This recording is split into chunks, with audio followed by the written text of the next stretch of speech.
hello အားလုံးပဲမင်္ဂလာပါရှင်အခုမိမိပြထားပေးတဲ့အချက်ကို6လက်မ4လိုင်း eco လို့ခေါ်ပါတယ်အခုဒါလေးတွေကနော်ကင်မရာ original နဲ့ရိုက်ထားတာကာလာအမှန်လေးတွေသိလားဒါလေးကကျွန်းနေရောင်နေဒီအရောင်နဲ့ဒီအရောင်နဲ့မတူဘူးနော်ဒါလေးတွေကလိုက်ကာပါတာလေးတွေပါရှင် eco ကပ်ဖို့ရှိတယ်ဆိုရင်လေအခုချိန်ကတ်တာနော်ဈေးပါလေအခုချိန်ကတ်တာတော့ဒါအမှန်ဆုံးပဲဘာဖြစ်လို့လဲဆိုတော့အခုကကျတော့ပြောရမယ်ဆို eco တွေဈေးကျနေပါတယ်ကျမကကျတော့တက်ဈေးကျဈေးနဲ့ရောင်းတာဟို line ပေါ်မှာကျတော့ဈေးနှုန်းပြောမရဘူးဆိုတာကမရိုးသားလို့တော့မဟုတ်ဘူးသိလားဘာဖြစ်လို့လဲဆိုတော့တခြားဆိုင်တွေဒီလိုမျိုး eco ရောင်းတဲ့ဆိုင်တွေအများကြီးရှိတယ်ကွာအများကြီးရှိရဖြစ်တဲ့တခြားကိုရောင်းတဲ့ဈေးကသူများဆိုင်တဲ့ကိုများတယ်ဆိုရင်ကိစ္စနာမရှိဘူးသိလားဒီမှာရောင်းတဲ့ဈေးကသူများဆိုင်တဲ့ကို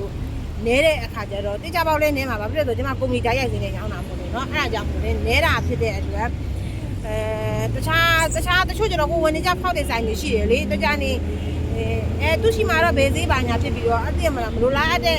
ဟိုစိတ်အနှောက်အယှက်တွေဖြစ်မှာဆိုလို့ကွာเนาะအဲ့ကြောင့်မို့လို့ဟိုမမေ့ရှိရဝေးခြင်းနေဆိုရင်တော့0949 46ကိုဆက်တဲ့မှာအားပေးလို့ရပါတယ်เนาะကာလာလေးတွေဒီမှာပြပြီဒါကာလာအမှန်เนาะဒါဒီမှာပစ္စည်းသွားပုံရင်လမ်းကြုံကိုတော့မှတင်လိုက်တယ်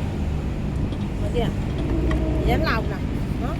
ဒါလေးဆိုလဲမလိုက်ကားပါလာလေ तू ကလေဟိုမှာပေါ့เนาะလိုက်ကားပါတာနဲ့လိုက်ကားမပါတာနဲ့ဈေးက2000กว่าလေသိလားဒါမျိုးမှာလိုက်ကားမပါတာလေးရှိရယ်เนาะဒါမျိုးမှာလိုက်ကားမပါတာလေးရှိတယ်ဒါဆိုရင်ကျိုးမရအောင်အနုလေးပေါ့เนาะဒါဆိုရင်လိုက်ကားပါတာရှိတယ်မပါတာလည်းရှိတယ်ဒါလေးတွေလည်းအဲ့လိုပဲလိုက်ကားပါတာရှိတယ်မပါတာရှိပါတယ်